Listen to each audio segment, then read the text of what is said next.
अमेरिकी बाजारों में सुस्त कारोबार। आज है जॉब रिपोर्ट का इंतजार, लेकिन एशियाई बाजारों की मिली जुली शुरुआत। एसजीएक्स निफ्टी में 0.5% का उछाल। और 7 साल के लंबे इंतजार के बाद बैंक ऑफ इंग्लैंड ने घटाई ब्याज दरें। ब्याज दरों में 0.25% की कटौती। यूरोप के बाजार खुश, फुट्सी करीब 1.5% भागा। स्टील शेयरों में आज तेजी की उम्मीद। 66 आयरन और स्टील प्रोडक्ट्स पर मिनिमम इंपोर्ट प्राइस की अवधि बढ़ी। 4 अक्टूबर तक जारी रहेगी एमआईपी। नितिन पटेल हो सकते हैं गुजरात के अगले मुख्यमंत्री। आज हो सकता है औपचारिक ऐलान। सीएनबीसी आवाज की एक्सक्लूसिव खबर। आज से शुरू होगा खेलों का महाकुंभ ओलंपिक। 832 खेल प्रतियोगिताओं में होगी मेडल जीतने की जंग और भारतीय तीरंदाजों पर रहेगी नजर। रिलायंस फाउंडेशन की चेयरपर्सन नीता अंबानी चुनी गई इंटरनेशनल ओलंपिक कमेटी की सदस्य। आईओसी की सदस्य बनने वाली पहली भारतीय महिला। आज है हफ्ते का आखिरी कारोबारी दिन और पिछले 3 दिनों के कंसोलिडेशन करेक्शन के बाद क्या आज फिर से तेजी की रफ्तार पकड़ेगा बाजार और 8,600 के पार निकलकर टिक पाएगा? बड़ा सवाल है, इसका लेंगे जवाब। और कैसे ट्रेड करें आप? नमस्कार, मार्केट काउंटडाउन में आप सबका स्वागत है। मैं हूं अनिल सिंह। नमस्कार, और मैं हूं हेमंत घई, और हमारे साथ जुड़ेंगे हमारे 2 खास मेहमान, PowerMyWealth.com के फाउंडर और सीईओ संदीप वागले, और हमारे साथ जुड़ेंगे संदीप जैन साहब भी ट्रेंड स्विफ्ट ब्रोकिंग के कुछ ही देर में। लेकिन अनिल, आप देखिए यूएस का एक्शन थोड़ा सुस्ती भरा रहा है। यूरोप में तेजी जरूर देखने को मिली है। बैंक ऑफ इंग्लैंड ने 7 साल के लंबे इंतजार के बाद जिस तरह से ब्याज दरें घटाई हैं, उससे वहां के बाजारों में बढ़त देखने को मिली। लेकिन खुश तो एसजीएक्स निफ्टी है। 51 पॉइंट की जोरदार उछाल, हाफ सेंचुरी के साथ ओपनिंग होगी आज भारतीय बाजारों की। और जापान का बाजार देखिए ऊपर है, कोरिया के बाजार ऊपर कारोबार कर रहे हैं। चाइना जरूर नीचे है, लेकिन कोई बहुत बड़ी गिरावट वहां पर भी नहीं है। हांगकांग के बाजारों में तेजी है। तो कमोवेश ज्यादातर बाजार एशिया के हरे निशान के साथ ट्रेड कर रहे हैं। हफ्ते का आखिरी कारोबार दिन कितनी तेजी हो सकती है? कल मंदी करने वालों को पैसा मिला नहीं, वैसे अच्छी तेजी होगी। और आज पूरी तरह से मैं बुलिश मूड में। और अगर मंदी होनी है आज और करेक्शन आना है तो वो 2 बजे बाद, उससे पहले नहीं। हफ्ते का आखिरी दिन है, वो भी इसलिए कि काफी लोग जो इस हफ्ते तेजी पर ब्रेक लगता हुआ देखें, वो अगर डरे हैं तो थोड़ी बहुत प्रॉफिट बुकिंग ऊपर के स्तरों पर करेंगे हफ्ते के आखिरी दिन, सेकंड हाफ में या आखिरी 1-1.5 घंटे में। उससे पहले मुझे नहीं लगता कि कमजोरी होनी चाहिए।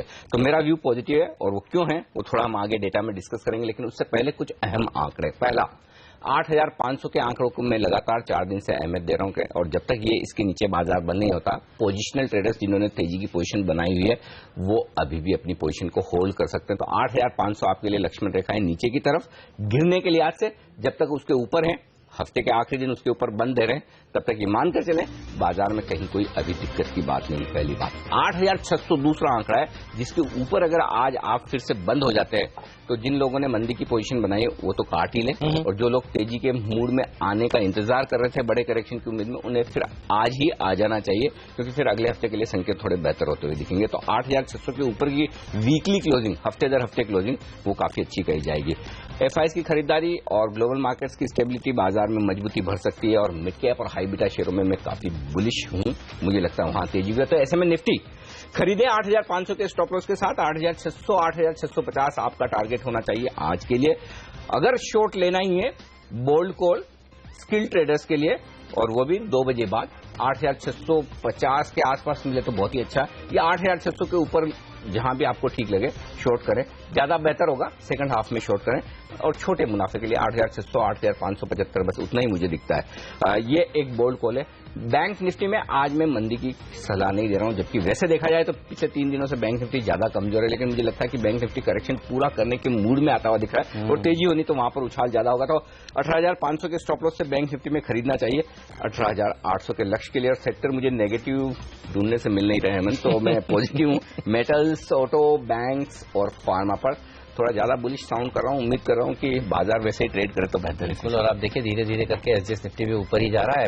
निचले स्तरों से क्या शानदार रिकवरी एसजीएक्स निफ्टी में देखने को मिल रही है। और अगला हफ्ता मंगलवार इंपॉर्टेंट इसलिए भी होगा क्योंकि देखिए आरबीआई की बैठक होने वाली है, और बैठक से पहले एक बुलिश नोट पर कारोबार होगा और इसीलिए देखिए कि लिस्ट जो उन्होंने बताई उसमें रेट सेंसिटिव स्टॉक्स ज्यादा हैं और कल हमने देखा था रेट सेंसिटिव में कम से कम रियल एस्टेट शेयरों में अच्छी तेजी देखने को मिली थी। चलिए तो आज ध्यान तेजी का ही होना चाहिए। हमारे दूसरे एक्सपर्ट्स की क्या राय निकल कर आ रही है, संदीप वागले साहब हमारे साथ स्टूडियो में शामिल है।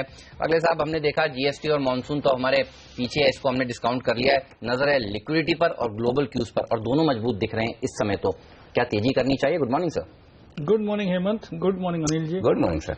कल तक मैं मंदी में था टू बी ऑनेस्ट, और मुझे लगता है आज मुझे पोजीशन काटनी पड़ेगी। हमने 86-20 में मंदी की बात की थी, मुझे लगता था 85-30 जो कि एक 15-20 पॉइंट तक आया था, बट इवेंचुअली टारगेट नहीं आया और अभी हम स्टॉक स्पेसिफिक व्यू लेना चाहिए। आई थिंक 85-50, 86-50 ये रेंज है। 50 में तेजी करने का मतलब नहीं क्योंकि गैप से खुलेगा, लेकिन स्टॉक स्पेसिफिक अगर आप पूछे तो बायस डेफिनेटली बुलिश है।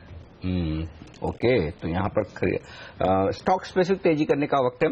तो कौन से स्टॉक्स हैं जो तेजी करने के लिए सही हैं या फिर मंदी करने के लिए? हमारे साथ ट्रेड स्विफ्ट ब्रोकिंग के संदीप जैन भी है। संदीप, आपकी आज की topic?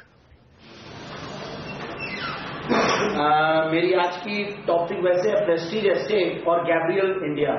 Gabriel in fact auto ancillary में मुझे लगता है कि अच्छी तेजी आनी चाहिए और मिड कैप्स काफी स्ट्रांग लग रहा है। इससे बेहतर समय नहीं होगा मिड कैप्स में इन्वेस्ट करने का, जो कि एक तरीके से बहुत ज्यादा परफॉर्म नहीं किए थे मार्केट्स के साथ। और अब मुझे ऐसा लगता है कि पिछले रैली के बाद अब जब वहां पे कोई बहुत बड़े ट्रिगर्स नहीं है और निफ्टी ऑलरेडी अच्छी तेजी दिखा चुका, तो मिड कैप्स में अच्छी तेजी देखने को मिलनी चाहिए। और मेरे हिसाब से गैब्रियल इंडिया और प्रेस्टीज एस्टेट, ये दो स्टॉक्स मुझे बहुत अच्छे लगते हैं।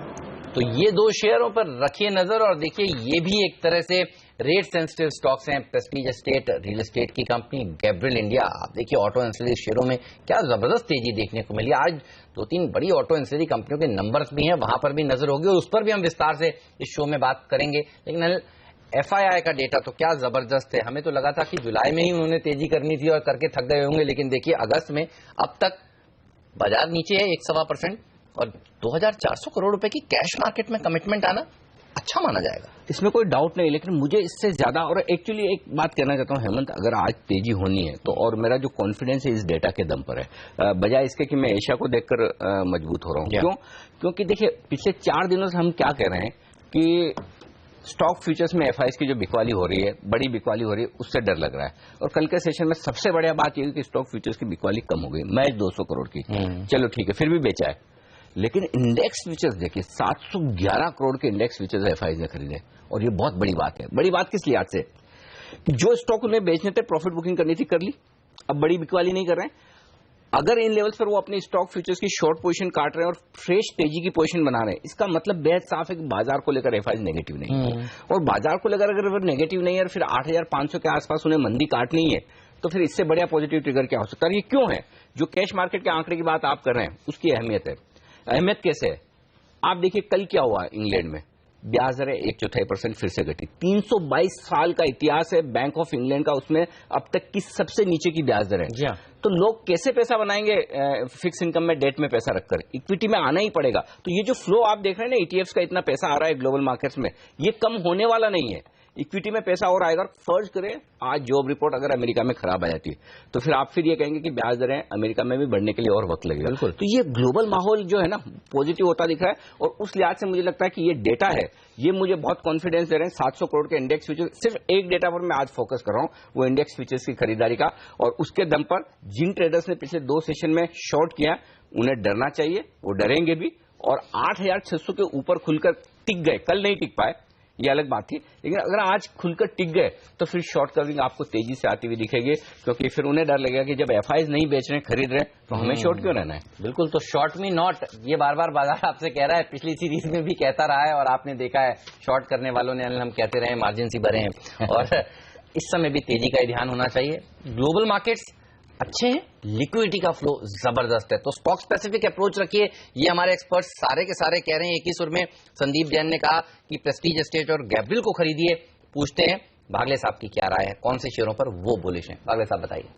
हेमंत, टाटा स्टील ने कल ब्रेकआउट दिया। इनफैक्ट कल मॉर्निंग से हमारे रडार पर ये स्टॉक आया है और मुझे लगता है कल इवन BTST में हमारा ये स्टॉक कवर्ड था, तो आज मुझे लगता है एटलीस्ट ओपनिंग तो स्ट्रांग होगा और आउट परफॉर्म करेगा आज या कल तक। तो मैं 366 के स्टॉप लॉस से बाय रिकमेंड करूंगा फॉर अ टारगेट ऑफ 390।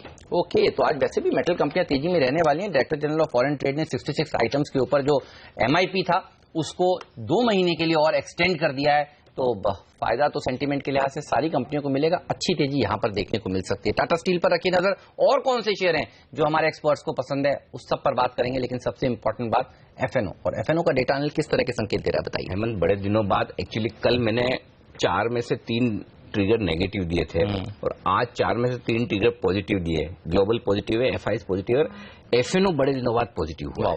क्यों? देखिए 8,500 तक का करेक्शन चाहिए था। अब वो अलग बात है, हम कल 8,518 से घूम गए और जरूरी नहीं मार्केट आपको ओबलाइज करेगी, वो पर्टिकुलर लेवल टच होना ही चाहिए।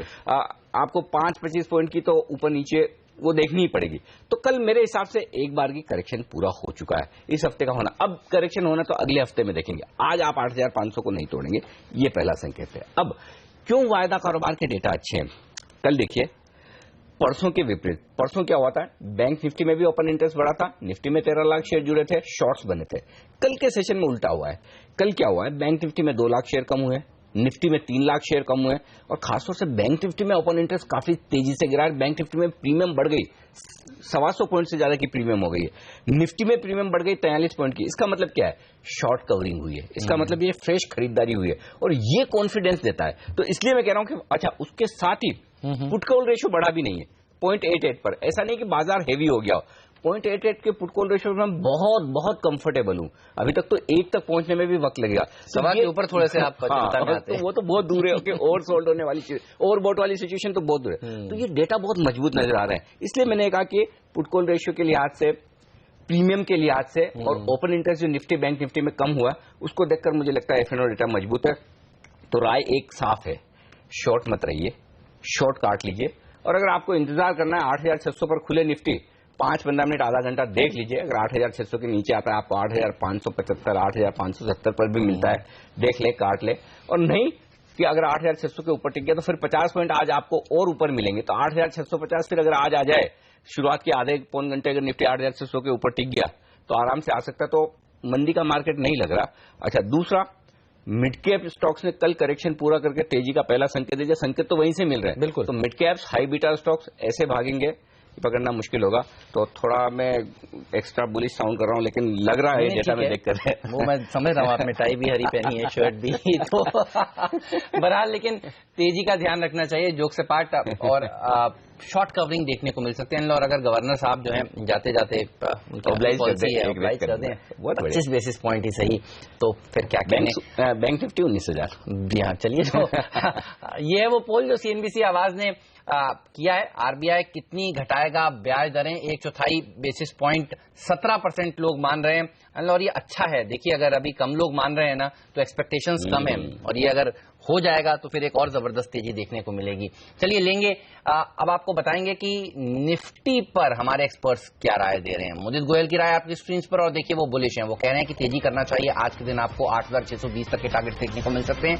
8520 का स्टॉप लॉस भी आपको जरूर रखना चाहिए। स्वाति होतकर निर्मल मंग सिक्योरिटीज से कह रही हैं खरीदारी कीजिए, कल के लो के आसपास लगाइए स्टॉप लॉस। 8,510 पर 8,640 उनका टारगेट। और मनोज सचदेव भी भारतीय बाजारों पर बुलिश, 8,700 का जबरदस्त टारगेट उनकी तरफ से निकल कर आ रहा है। 8540 का स्टॉप लॉस भी। और सिमी भौमिक, बड़े दिनों बाद इनकी राय आई है, 8,500 के स्टॉप लॉस के साथ खरीदारी करना चाहती है 8,600 के लक्ष्य के लिए।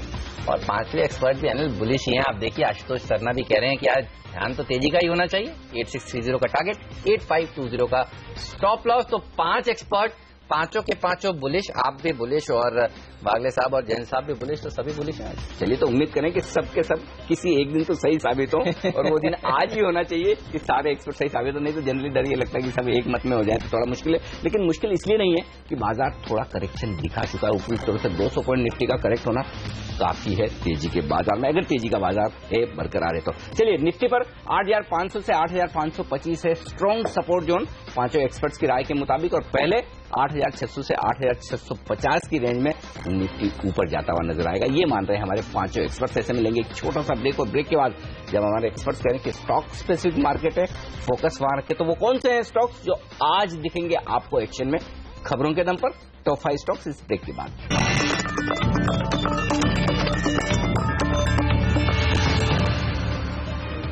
ब्रेक से पहले हमने आपको बताया हमारे 5 टेक्निकल एक्सपर्ट्स क्या राय दे रहे हैं निफ्टी पर, और अब बारी है 5 के पंच की। कौन से वो 5 स्टॉक्स हैं जहां पर आज आपका फोकस जरूर होना चाहिए? स्टील प्रोडक्ट्स बनाने वाली कंपनियां, खासतौर से कोल्ड रोल्ड स्टील जो बनाती हैं, उन कंपनियों के लिए बेहद पॉजिटिव खबर क्या है? 66 ऐसे प्रोडक्ट हैं जिन पर मिनिमम इंपोर्ट प्राइस की जो ड्यूटी पहले से लगी हुई थी वो अब बढ़ा दी गई है 2 महीने से। 4 अगस्त को ये खत्म हो रही थी, 4 अक्टूबर तक अब ये बढ़ गई है। तो किन कंपनियों को फायदा होगा? सेल, जेएसडब्ल्यू स्टील, जेएसपीएल, उत्तम, ये इस तरह की जो कंपनियां, कल्याणी, इन सब कंपनियों को बड़ा फायदा होगा। 2 महीने के लिए इनके लिए एंटी डंपिंग ड्यूटी बढ़ गई है 66 प्रोडक्ट। फोर्टिस हेल्थकेयर के ऊपर भी रखिए नजर। कल इनके नतीजे तो आए, लेकिन नतीजों के साथ साथ जिस अनाउंसमेंट का बाजार को इंतजार था वो भी आता हुआ दिखाए। डायग्नोस्टिक कारोबार है इनका एसआरएल में, उसको डीमर्ज कर रहे हैं और डीमर्ज करके उसको लिस्ट करने की इनकी योजना है। और आप देखिए ये जो रिस्ट्रक्चरिंग कर रहे हैं इसके तहत इनकी बैलेंस शीट को काफी सहारा मिलता हुआ दिखेगा। आज इस खबर के चलते यहां पर थोड़ी मजबूती देखने को मिल सकती है। कुछ बड़े ब्रोकरेज हाउसेज इस खबर के ऊपर काफी बुलिश थे। मुझे याद है नमूरा, मैक्वायरी जैसे जो ब्रोकरेज हाउसेज हैं उन्होंने 230, 235, 250 तक के टारगेट्स इस फोर्टिस के लिए सुझाए हुए हैं। तो काफी बड़े इन्वेस्टर्स की भी स्टेक इस स्टॉक में, तो आज एक्शन में रहना चाहिए। नतीजे भी मजबूत और रिस्ट्रक्चरिंग को मंजूरी, देखते हैं कितनी बड़ी उछाल यहां दिखती है। लेकिन ओबेरॉय रियल्टी एक और स्टॉक है जहां आपको नजर रखनी चाहिए। मॉर्गन स्टैनली और जीआईसी यानी कि गवर्नमेंट ऑफ सिंगापुर की जो इन्वेस्टमेंट कंपनी, इनके साथ ये कर सकते हैं करार किस लिए होगा? मॉल्स बनाने के लिए। तो ओबेरॉय रियल्टी के लिए एक पॉजिटिव खबर। इसके साथ साथ नजर रखिए आज दीपक फर्टिलाइजर पर भी 550 करोड़ रुपए निवेश करके गुजरात में ये अपनी यूनिट लगाने जा रहे हैं। तो ग्रीनफील्ड एक्सपेंशन इसे कहते हैं हम। और आप देखिए माना जा रहा है कि 2018 अंत तक ये विस्तार योजनाएं पूरी हो जाएंगी। कैपेसिटी से इनको फायदा होता हुआ नजर आएगा, तो इस शेयर में तेजी हो सकती है। सुजलॉन, ये स्टॉक काफी बड़े और छोटे दोनों ही तरह के इन्वेस्टर्स का धैर्य, उनकी परीक्षा ले रहा है। बड़ी मुश्किल हुई है जिन लोगों ने खरीदा, लेकिन अब ऐसा लग रहा है कि मुश्किलें खत्म होने का वक्त आ रहा है। लेकिन अब भी मार्च 2017 तक आपको इंतजार करना होगा, क्योंकि कल इनके चेयरमैन तुलसी तांती ने यह कहा है कि मार्च 2017 तक वो डेट रिस्ट्रक्चरिंग यानी कि सुजलॉन जो भारी भरकम कर्ज के दबी हुई थी, उसकी जो रिस्ट्रक्चरिंग हो रही है वो अगले 6 महीनों में पूरी होने की उम्मीद है। बड़े एक्विजिशन किए थे आरी पावर के, और इसके चलते हुए भारी भरकम कर्ज वो महंगा पड़ गया, भारी पड़ गया। अब सुजलॉन के लिए शायद 6-8 महीने बाद अच्छा वक्त शुरू हो।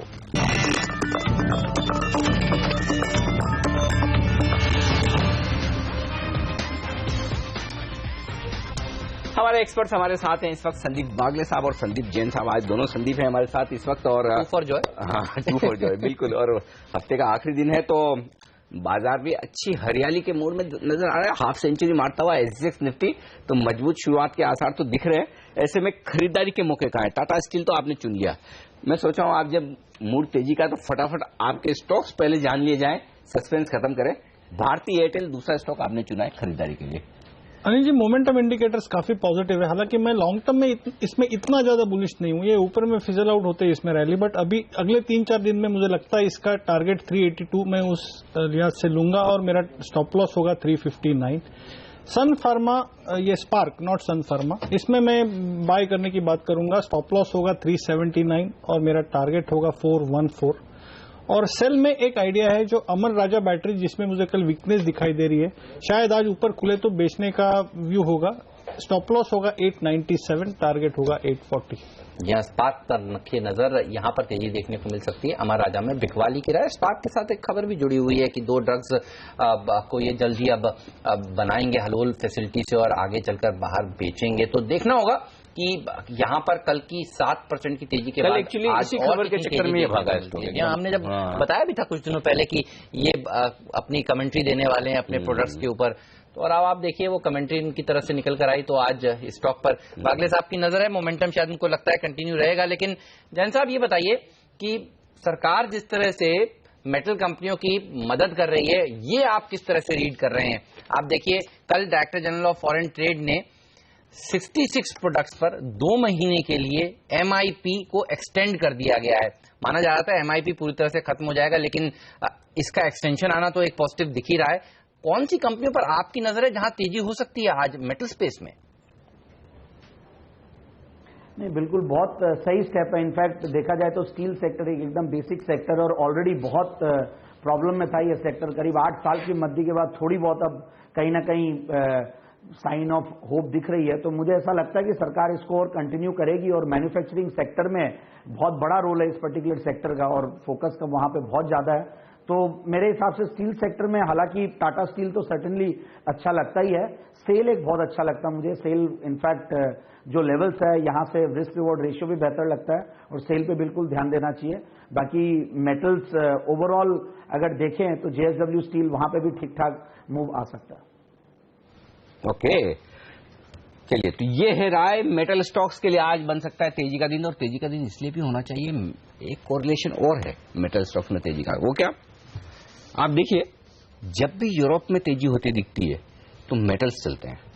दूसरा, जब भी यूरोप में तेजी होती है टाटा मोटर्स चलता है। जब भी तेजी होती है चाइना में टाटा मोटर्स चलता है, टाटा स्टील चलता है। तो इन शेयरों पर रखिए नजर। मेटल्स में चार्ट पर सबसे ज्यादा मजबूत क्या है वो तो बता दिया टाटा स्टील आपने, लेकिन बाकी स्टॉक्स और कौन से एक्शन में रह सकते हैं। टाटा मोटर्स में कल की तेजी के बावजूद आज कितना उछाल हो सकता है, जानेंगे एक्सपर्ट से इस ब्रेक के बाद।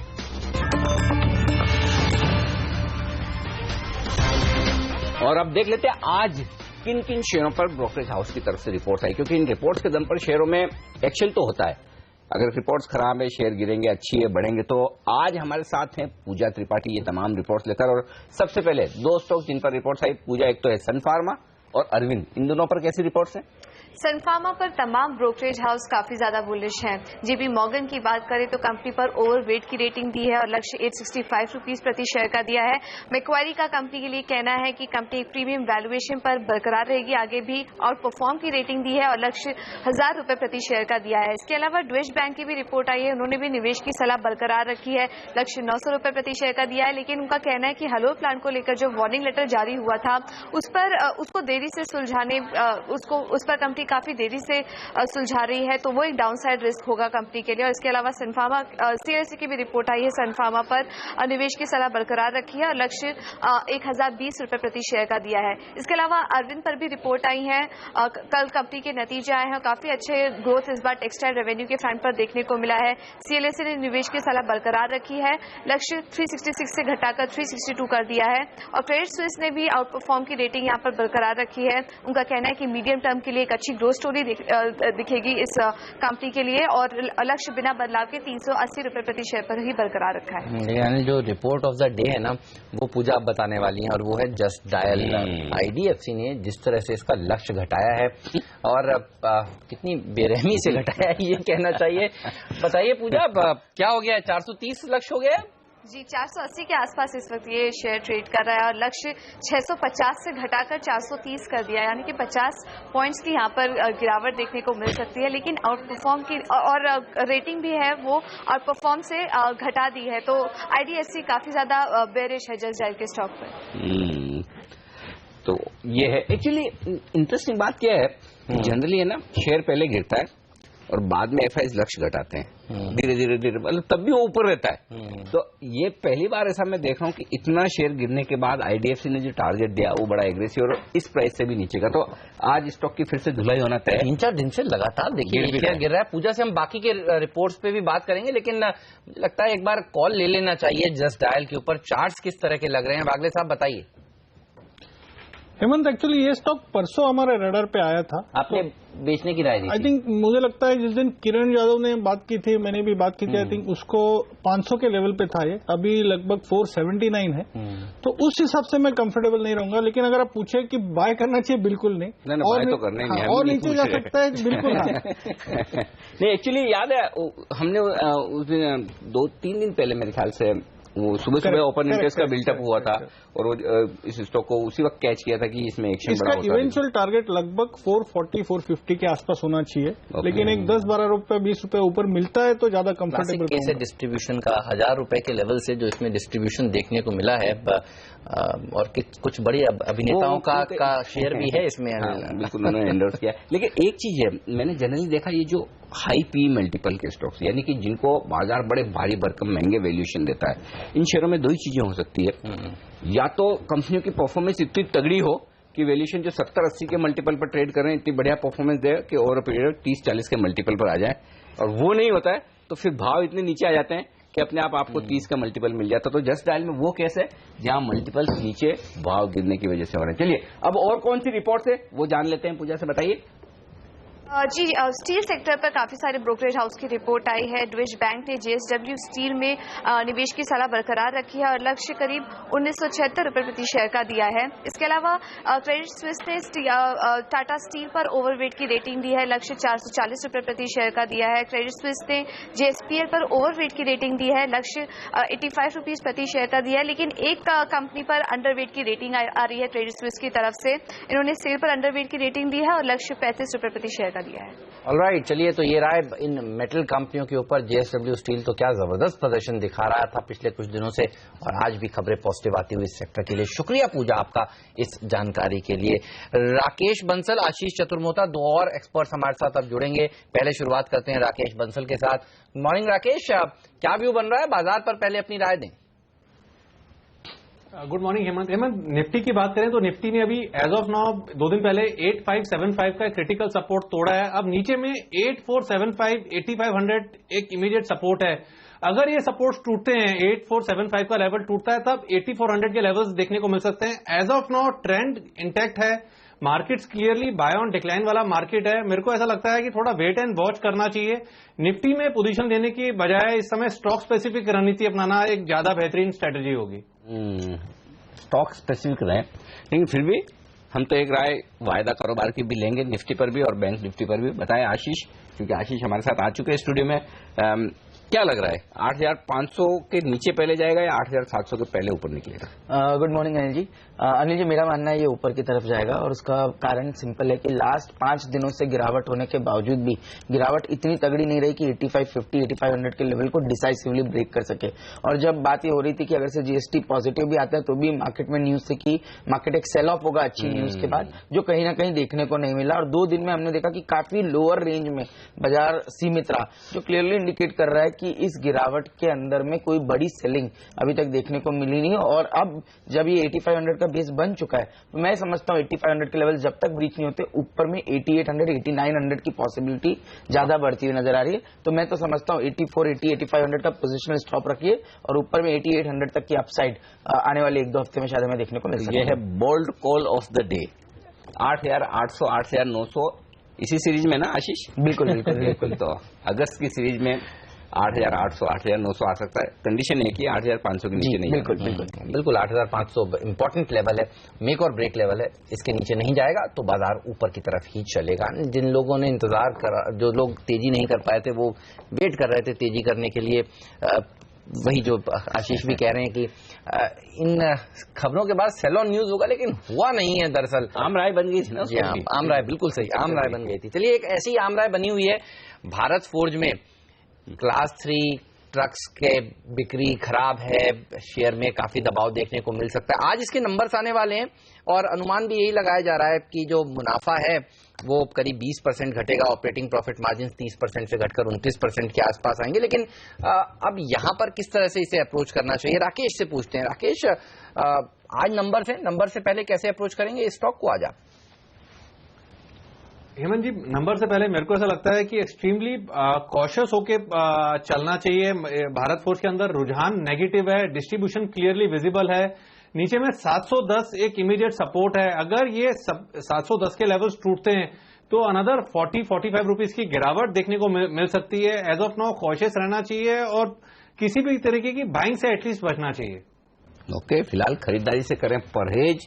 भारत फौज नंबर्स के दिन वैसे भारत फौज भी एक ऐसा स्टॉक है जो बड़े उछाल या बड़ी गिरावट दिखाता है। तो एक्शन देखना होगा, क्योंकि ऊपरी स्टोर से अच्छा गिरा है। 7 दिन का चार्ट दिखाइए जरा, अंदाजा लगेगा कि पिछले 7 दिन, क्योंकि मुझे याद है मैंने 760 के आसपास तो स्टॉक को इस हफ्ते में देखा है, अगर मेरी मेमोरी सही है तो। हाँ देखिए ऊपर में 770 के आसपास के लेवल दिख रहे हैं, वहां से गिरा तो हेमंत 50 रुपए तो करेक्ट हो चुका है। वही बात है कि अब कितना और गिरेगा अब, और अगर एक्सपेक्टेशंस तो देखिए यही रही है कि Q1 खराब रहेगा, Q4 से भी, और मैनेजमेंट ने खुद गाइड किया था। तो देखना होगा नंबर्स अगर थोड़े से भी अच्छे आएंगे तो कैसे रिएक्ट करता है, या फिर इनलाइन आएंगे तो कैसे रिएक्ट करेगा। तो इसके ऊपर रिएक्शन आज काफी इंपॉर्टेंट होगा। और एक और ऑटो एंसिलरी कंपनी है जिसके नतीजे आज आने वाले हैं, और वो है सोना कोयोप। यहाँ मारुति के अच्छे नंबर्स आने के बाद एक्सपेक्टेशंस यहाँ पर लग रही हैं कि सोना कोयो के नतीजे भी अच्छे आएंगे। और कल आप देखिए आखिरी एक घंटे में क्या लॉन्ग साइड की पोजीशंस लोगों ने बनाई है। 5-5.5% तो कल नंबर्स आने से पहले ही मजबूत हो गया। आज दोपहर में जनरली इसके नंबर्स आते हैं। ये बताइए जिन्होंने कल लिया था आज मुनाफा वसूल लें या फिर होल्ड करें नंबर्स तक, कैसे अप्रोच करेंगे? थोड़ा ट्रिकी क्वेश्चन है। मुझे हेमंत ये पैटर्न तो अच्छा लग रहा है, लेकिन अभी रिजल्ट में मैं अवॉइड करूंगा, लेकिन मुझे पैटर्न वाइज 65-66 तक जाते हुए लगता है। तो एटलीस्ट 10-12% यहां से तेजी अपसाइड लगती है। तो आई थिंक 52 के स्टॉप लॉस से होल्ड करे फॉर अ टारगेट ऑफ 65 और 66। ओके, तो ये है राय सोना को ऊपर। कल अच्छा एक्शन आखिरी आधे पौन घंटे में जबरदस्त वॉल्यूम 8,38,000। ओके, तो तेजी तो होनी है। आज देखते हैं किस तरह के चार्ट्स बनते हैं आगे। संदीप जैन साहब से एक सवाल लिया जाए फोर्टिस हेल्थ केयर पर। नतीजे ठीक है, बुरे नहीं है, लेकिन साथ ही रीस्ट्रक्चरिंग को मंजूरी मिली और काफी बड़े इन्वेस्टर्स ने पैसा लगाया भी इस स्टॉक में वैसा रनअप भी हुआ है फोर्टिस हेल्थ केयर में। इन नंबर्स के बाद और इस रीस्ट्रक्चरिंग की एक्सरसाइज के बाद क्या संदीप खरीदने लायक है ये शेयर? 188-190 के आसपास निवेश करना चाहिए?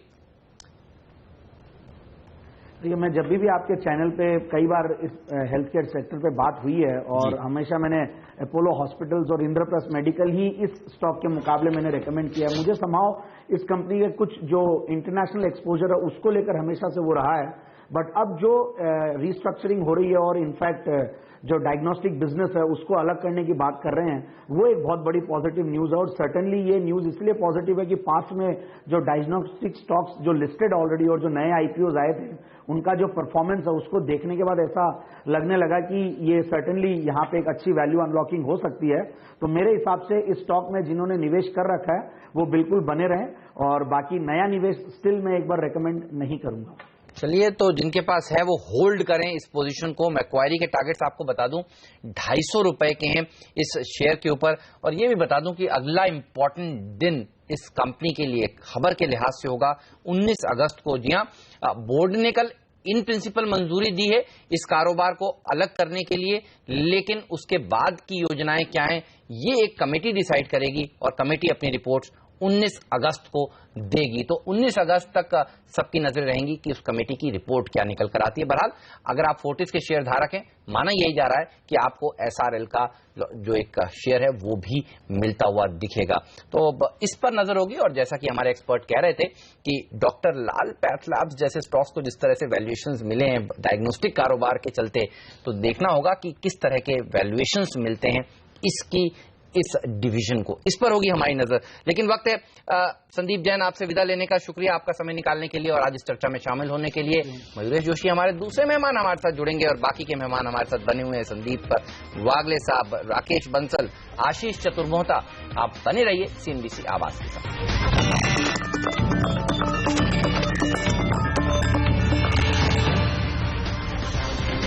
हमारे एक्सपर्ट्स हमारे साथ हैं इस वक्त आशीष चतुर्मोहता, संदीप वागले और साथ ही राकेश बंसल भी। अब हमारे साथ जुड़ रहे हैं मयूरेश जोशी जी भी, जो देंगे फंडामेंटल राय तमाम शेयरों पर। एंजल ब्रोकिंग से हमारे साथ हैं। पहले राय ली जाए सीमेंस पर। मयूरेश, कल बाजार बंद होने के बाद नतीजा आए, नतीजे कोई ऐसे दमदार है नहीं, हमारी जो उम्मीद थी उससे थोड़े बहुत ढीले आए, लेकिन ऑर्डर बुक को लेकर कंपनी बड़ी कॉन्फिडेंट दिख रही है, शानदार ऑर्डर बुक बताई है। तो अब ये बताइए कि स्टॉक में क्या किया जाए? नंबर्स को देखकर रुक जाएं या आगे की जिस तरह की सिचुएशन बन सकती है अच्छी ऑर्डर बुक के लिहाज से खरीदें?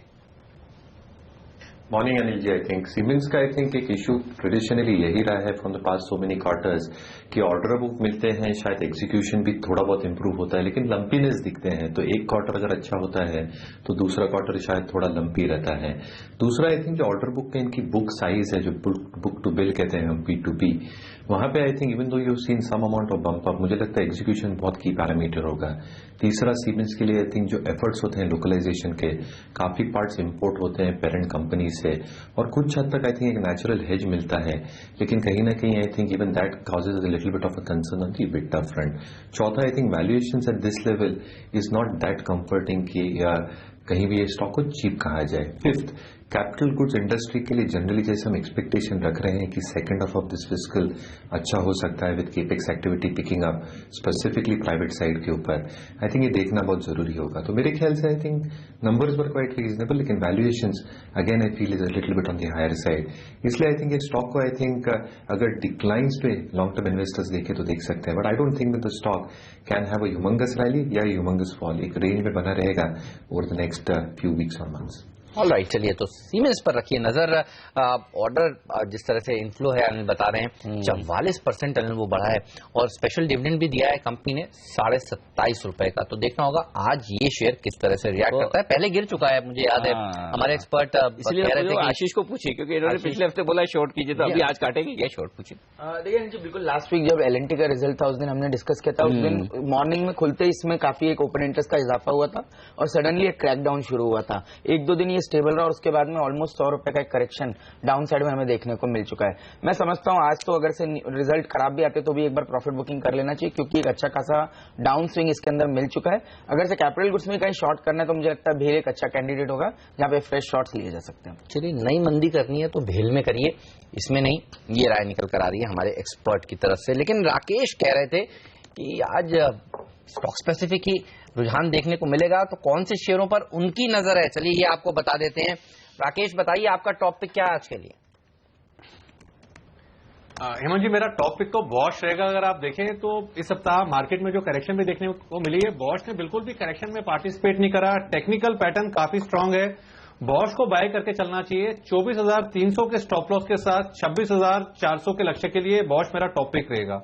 ओके, बॉश में करेंगे खरीदारी. लेकिन आशीष ने चुनी है 2 NBFCs, और NBFCs बड़ी इंटरेस्टिंग दिख रही है, क्योंकि पिछले 2 दिनों में जो करेक्शन हुआ है उसके बाद दीवान हाउसिंग तो खैर कल ही बढ़ गया था. उनके एनसीडी इशू को ऐसा रेस्पॉन्स मिल रहा है जैसे मतलब कभी डिवेंचर मिलेंगे ही नहीं. 17-18 गुना एनसीडी इशू भर रहे हैं डिवेंचर्स के लेवल. ज्यादातर हाउसिंग फाइनेंस कंपनी के साथ ऐसा ही हो रहा है. बस पैसे की कमी नहीं है.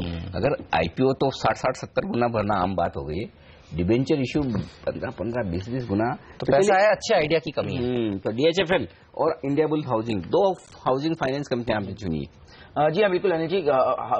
जैसे आपने कहा कि NBFCs और NBFCs में भी पर्टिकुलरली हाउसिंग फाइनेंस कंपनीज, इनके अंदर में रुझान बहुत ही क्लियरली लॉन्ग साइड पे बनता हुआ नजर आ रहा है. जैसे कि अगर हम इंडिया बुल्स हाउसिंग फाइनेंस की बात करें तो ये स्टॉक अपना ऑल टाइम हाई बनाया था कुछ 10 या 11 महीने पहले एट अराउंड 820 लेवल्स. उसके बाद में कंटिन्यूस कंसोलिडेशन हुआ, और ऑलमोस्ट एक 10-11 महीने के कंसोलिडेशन को इसने कल 780 के ऊपर ब्रेकआउट दिया है. तो मुझे लगता है क्लियरली ये स्टॉक अपने प्रीवियस ऑल टाइम हाई को क्रॉस करेगा, और कम से कम 840-850 के टारगेट शॉर्ट टर्म के अंदर में देखने को मिल सकते हैं. तो यहाँ पर एक लॉन्ग पोजीशन बनानी चाहिए, और डाउन साइड में मुझे लगता है 775 का एक स्टॉप लॉस रख के लॉन्ग पोजीशन करंट लेवल्स पे बनाई जा सकती है.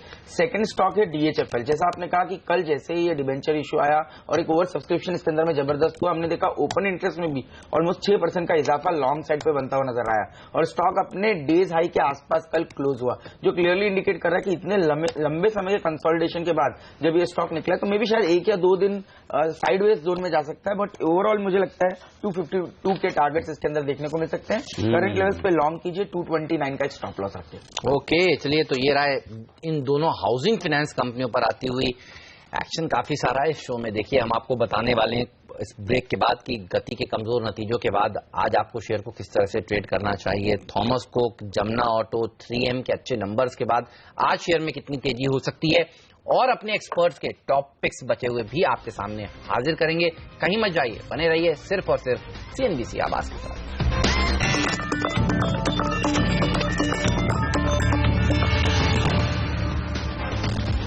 स्वागत है आप सभी का CNBC आवाज पर. आप देख रहे हैं मार्केट काउंटडाउन. ब्रेक से पहले आशीष चतुर्वेदी ने आपको बताया कि दीवान हाउसिंग और इंडिया बुल्स हाउसिंग फाइनेंस, ये 2 हाउसिंग फाइनेंस हैं जहां पर आपको तेजी करनी चाहिए आज के दिन.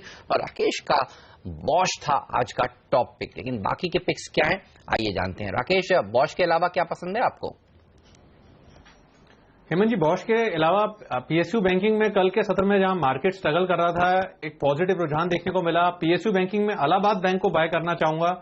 74.5 के स्टॉप लॉस के साथ 86 के टारगेट के लिए तीसरा एक बाय कॉल रहेगा क्रॉम्पटन ग्रीव्स के अंदर। इस स्टॉक के अंदर कल बड़े चार्ट्स के ऊपर बड़े पैटर्न पर 78 रुपीज के ऊपर एक ब्रेकआउट देखने को मिला है। 74 के स्टॉप लॉस के साथ 86 के टारगेट के लिए क्रॉम्पटन ग्रीव्स को बाय करना चाहिए। और लास्ट एक बाय कॉल रहेगा हिंडाल्को का। एंटायर मेटल स्पेस का टेक्निकल स्ट्रक्चर काफी अच्छा लग रहा है। हिंडाल्को ने 130 के राउंड एक अच्छा बेस बनाया है। मेरा ऐसा मानना है हिंडाल्को को बाय करना चाहिए 130 के स्टॉप लॉस के साथ 150 के टारगेट के लिए। तो हिंडाल्को खरीदना चाहते हैं राकेश बंसल, टाटा स्टील खरीदना चाहते हैं वागले साहब, और टाटा स्टील खरीदना चाहते हैं आशीष चतुर्मुताबी, और हिंडाल्को का कॉल ऑप्शन खरीदना चाहते हैं आशीष। मतलब मेटल्स में देखिए क्या हो रहा है, सबको पसंद आ रहा है। तो आशीष अब आप भी लगे हाथ बता दीजिए, टाटा स्टील और हिंडाल्को का कॉल आपका। जी हाँ बिल्कुल जी, मुझे लगता है ओवरऑल पूरा स्पेस अच्छा मूव करेगा, चाहे टाटा स्टील हो या जेएसडब्ल्यू स्टील हो। टाटा स्टील पे हमने अभी इस समय कॉल इनिशिएट करे हैं, और मेरा ये मानना है कि 367 की एक स्टॉप लॉस से अगर से लॉन्ग पोजीशन बनाते हैं तो 392 से लेकर 395 तक के टारगेट देखने को मिल सकते हैं। टेक्निकली एक इन्वर्टेड हेड एंड शोल्डर का फॉर्मेशन है, और लास्ट 3 दिन में ओपन इंटरेस्ट में करीब करीब 12% का इजाफा है। तो क्लियरली लॉन्ग साइड की पोजीशन बनती हुई नजर आ रही है टाटा स्टील में। साथ ही साथ ऐड करूंगा कि जेएसडब्ल्यू स्टील भी, क्योंकि ये ऑल टाइम हाई पे चल रहा है, तो जनरली जो मूवमेंट है वो थोड़े ज्यादा शार्प जेएसडब्ल्यू स्टील के अंदर में देखने को मिलेंगे। यहाँ पे भी मुझे लगता है 1800 तक के टारगेट्स हमें ऊपर में देखने को मिल सकते हैं।